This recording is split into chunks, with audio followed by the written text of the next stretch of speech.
Hello, my name is Guillaume. I'm a Canadian pension actuary and the author of the Actuarial Excel Addin. The Actuarial Excel Addin adds functionalities to Excel workbooks to perform simple and complex actuarial valuation of pension plans and pension plan administration tasks like calculation of benefits, preparation of benefit statements, and preparation of annual statements. Since 2005, the add-in has been used by actuaries and pension plan administrators. Trial of the Actuarial Excel add-in is available for free at the address appearing on screen. Welcome to this video, part of a growing series of tutorials. So let's turn off the camera and start the tutorial. I hope to see you there. Welcome to this tutorial on annuity factors with the JS function. Starting with the simplest case, if we want an annuity factor, we call the JS function, and three parameters are required only. So the age first, then you need an LX vector, which is produced by the LX function. And thirdly, you need an interest rate, let's say 5%. So I'm calculating here a lifetime annuity for a person age 55, a male, because of the 1 in the LX function, and at the interest rate of 5%. So it's a $1 per year for life starting at 55. So if I press return, here's my result. This is the simplest case where only three parameters are entered and are required. If we click on FX, we'll see the full list of parameters. So we entered 55 for the age. The LX vector, we entered LX1. And there's a separate video on the LX function. The LX function produces a vector of LX, the actual symbol LX, which is a cohort of lives, starting with, in this case, 1 million at age 0, and decreasing up to age 120 with the mortality rate. So LX will be covered in a separate video. And third required parameter is the interest rate. So we could enter only a 5, so it's sufficient to produce a result. The interest rate, like the indexation rate, in fact, could be a scalar, or a single number, or a vector. So, for example, here I have created a vector of interest rate. I've called it interest 1. And in that what that vector indicates is that 5% is the rate starting at 0 times 0, and it's the 5% lasts for 10 years, and the ultimate rate is 5%. So it's the same as a pure 5% interest rate. So if I replace in my function the 5% by my variable here, I'll produce the same result, obviously. But if I change my ultimate interest rate by, let's say, 3%, for example, then the annuity factor will be adjusted accordingly. So the way the interest rate vector works is that you need an odd number of numbers, starting with a rate. So it goes with pair of rate and duration, and it ends with an ultimate rate. So that's why it's an odd number of numbers in the vector. So, and I have prepared a second one here with 5. So I start with 5% for 7.2 years, 5% for another 2.8 years, and 3% thereafter, which would be the same. And I call it interest 2. And it should produce the same thing as this vector, because in fact, I have 5% during 7.2 years plus 2.8 years, so during 10 years, which is the same as here, and then 3% as the ultimate rate, which is the same as here. So if I enter interest 2, same result is produced.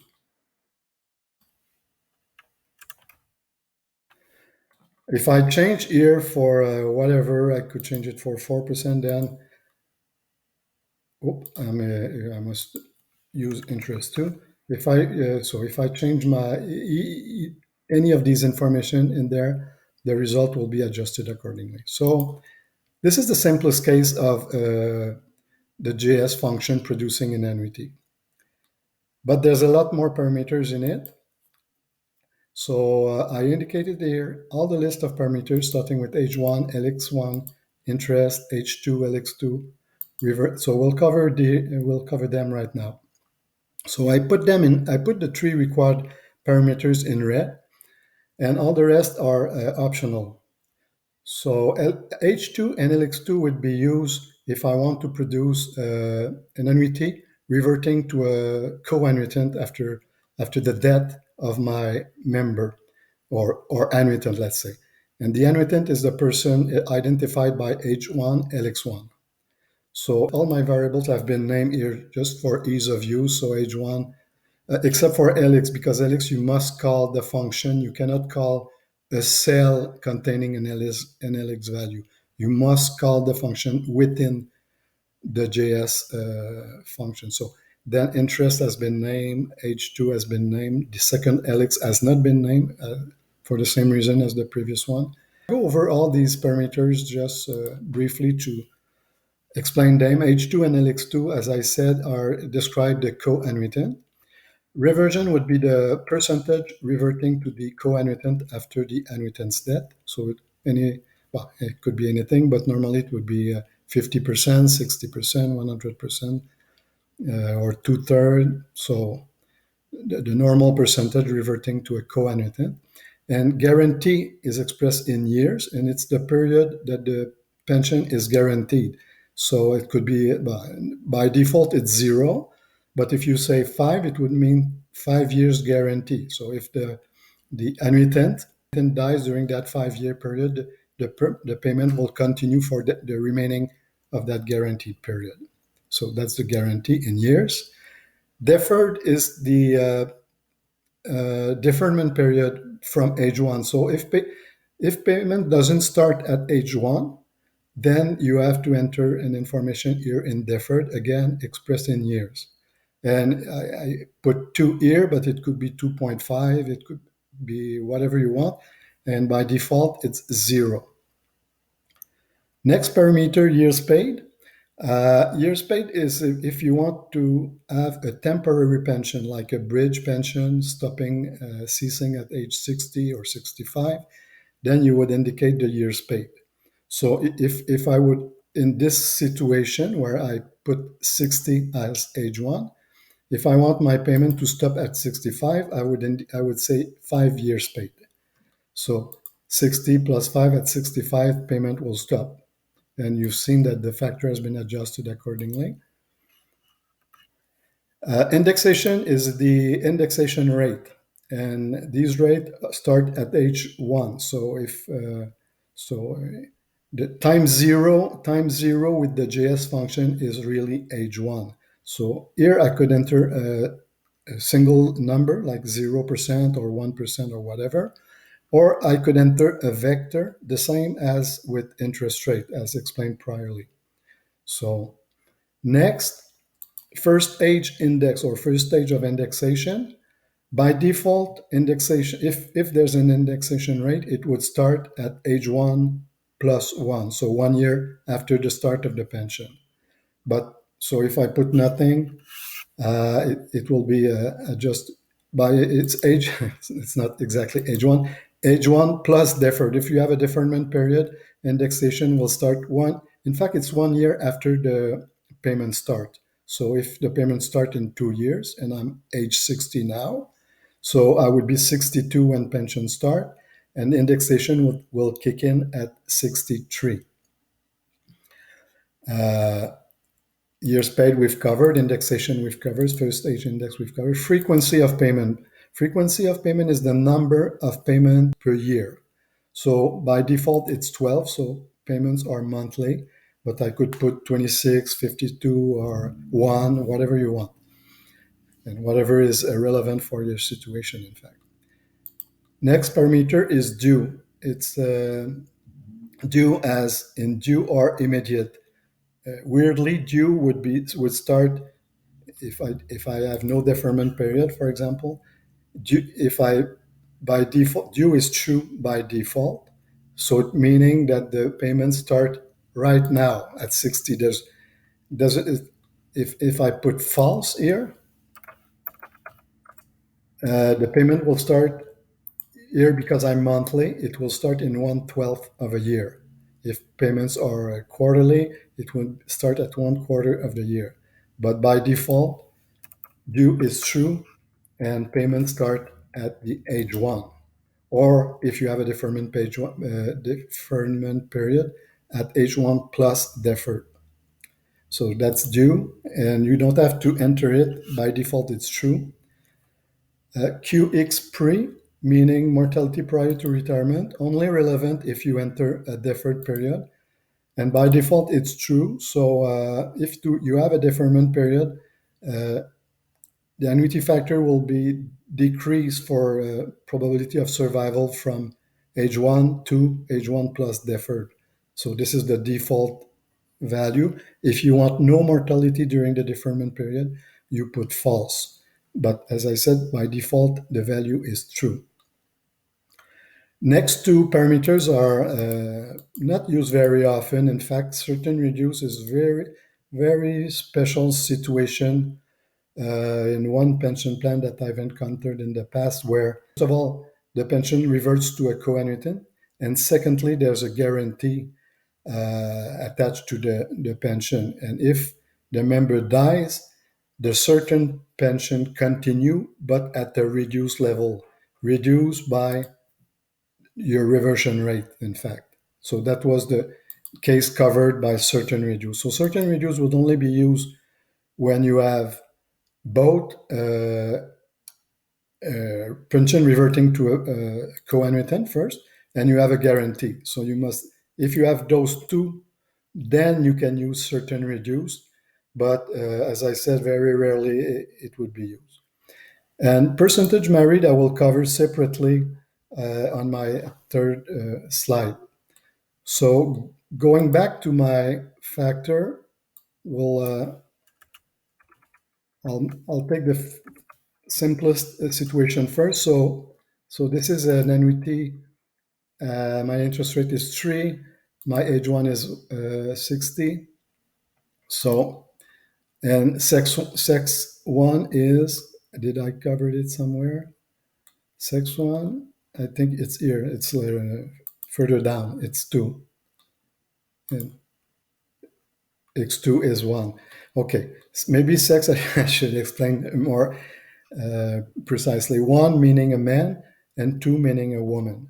So, and in fact, you could use in between for proration if it's a 50. If you want to use a 50% mortality male and plus 50% female, you would use 1.5 as the sex. So the easiest way to use JS function is to click on FX, and then you have the list of all parameters, and it's really easier to enter the information here. So here, if I would enter H2, but I have to indicate some H here, and H2 I would say LX sex2. But it would produce an error. No, it doesn't produce an error. But if I say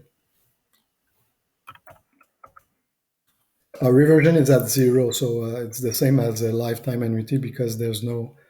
Yes, I have identified a co-annuitant, but no reversion rate. So if I say it's reversion at 50%, then my factor, if I enter reversion here,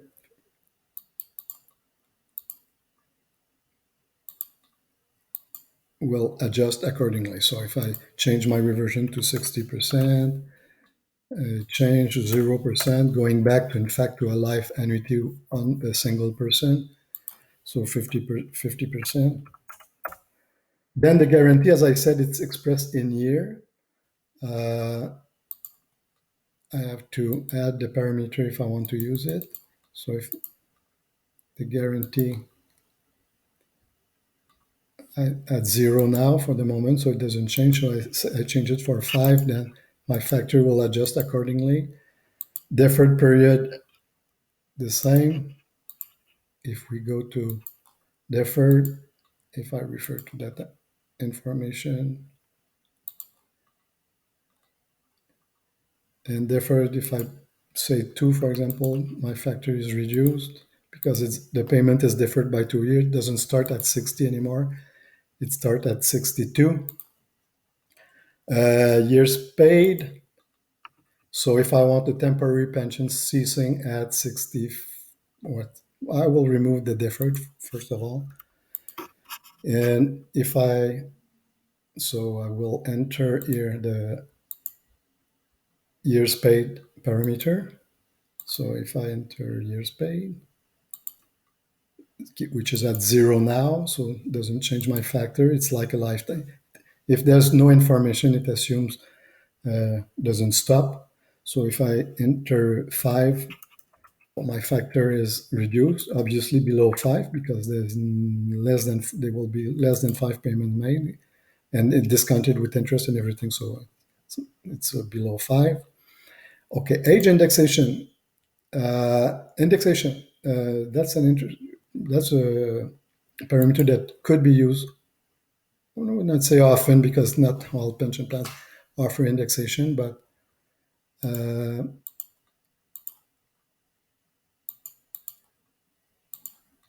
so I would enter my indexation parameter. First age index, I don't have to enter it because by default it's age 1 plus age 1 plus 1. Indexation kicking in 1 year after the start of payment. So I won't enter anything, but I will enter it anyhow. Starting at 0 doesn't make sense, but I'll make the correction. Starting, let's say at 61, which is the default value. And we'll remove the temporary pension years paid. Okay, so indexation is at 0 now. So if I put 1, my factor will adjust accordingly here. Again, I have prepared a vector here of indexation var for variable. And let's say I put 1% as my ultimate rate. So I have a 1% for 10 year and then 1%, which is the same as straight 1%. So replace my variable indexation with that one, indexation var. The result is the same. So if I reduce by 0 to 0.5 after, let's say, 10 years, then my factor would reduce. So that's how and first indexation could be, I could say 60 if I want the first indexation to kick in right at the first payment. So I would say 60, and my factor adjust accordingly. Normally, the difference between the previous result should be 1%, about 1%, because that's all the payment will be increased by 1% if I start at 60 compared to 61. I could say it start at 60.5 or whatever. So this is the meaning of first age index.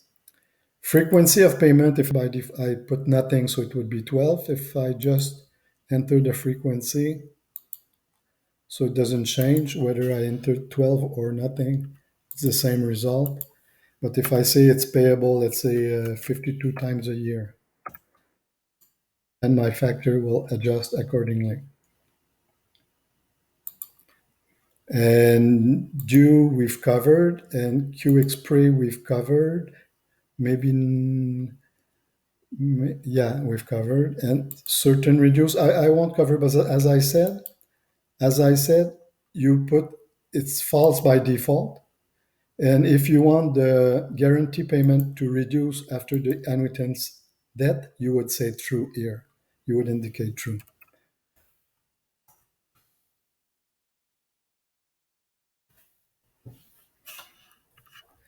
But certain reduce is not part of the function, so maybe certain reduce. Now false is the default value. True,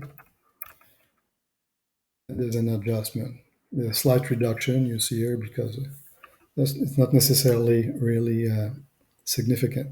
The reason why percentage merit was added as a parameter is to make the functions quicker And in 2005, when the add-in was created, computers were slower than in 2021.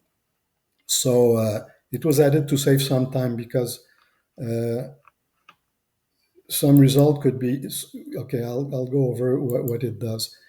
Let's say you have a situation where you say that my guarantee, if my annuitant is married, is a 5 year guarantee and 60% reverting to his spouse, and with a probability of being married of 60%.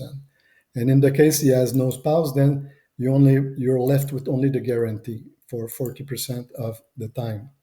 So that could be calculated in two separate with two separate call to JS, one for covering the situation where the person has a spouse, and and if you weighted by 60%, and another situation where the person has no spouse 40% of the time. So you calculate two factor, weight them by 60% by 40%, it gives you that result. And the JS function, a parameter was added to the JS function to calculate it in one shot. Just have to add percentage married at 60% here, and and it figures out, it does what you see on the top of the table in green. So it does the two calculation, weight the results, and produce a single result. So it was so nowadays I don't personally, I would say never use that parameter, but it's available. And if you see that if I change the guarantee, so everything in dark green are parameters. And if I change any of these parameters, you see that the factors uh, produce the same result anyhow. If I change the percentage married to say 50%, for example, again, the result would adjust. If I change the reversion to 50%, again, the result will adjust. And this is with these parameters for age and sex. But if I change the sex, again, parameters will adjust. Here in dark, they are my parameters. And you see that always produce the same result. No magic. It's the way it is. But as I said, it's not used very often. It's already been a long video. I'll stop here, and I'll cover the LX function, which is very, very important within the JS function. I'll cover it separately because, again, it has already been a long tutorial. Thank you very much. See you later. Bye.